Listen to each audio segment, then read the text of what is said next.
ধাপের কাজ গত জুন মাসের প্রথম সপ্তাহে শুরু হয়েছে এবং আপনারা দেখেছেন যে স্টেজিংয়ের কাজ অনেক দূর এগিয়ে গেছে। এখন কাজটা দৃশ্যমান পর্যায়ে আছে, ফলে জনমনেও কিছুটা প্রশান্তি ফিরে এসেছে। যেটা একটা ধোঁয়াশা ছিল যে কাজ দ্বিতীয় ধাপে টেন্ডার হয়েছে, তারপরে ওয়ার্ক অর্ডার দেওয়া হয়েছে, তারপরও কাজ শুরু হতে কিছুটা বিলম্ব হয়েছিল।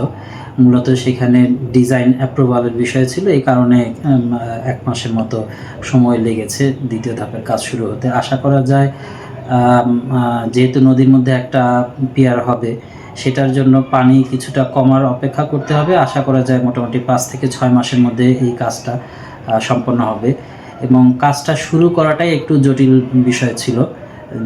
সেই বিষয়গুলো জটিলতা যেহেতু কাটিয়ে কাজটা শুরু হয়েছে, আশা করা যায় খুব শীঘ্রই আমরা দ্রুত গতিতে এই দেখব, একটা অগ্রগতি দেখব।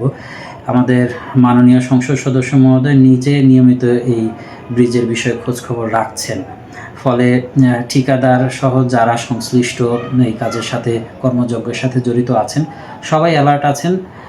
শর্টেস্ট পসিবল টাইমে এই কাজটা যেন সম্পন্ন হয়, সেজন্য আমরাও উপজেলা প্রশাসন থেকে নিয়মিত যোগাযোগ রাখছি।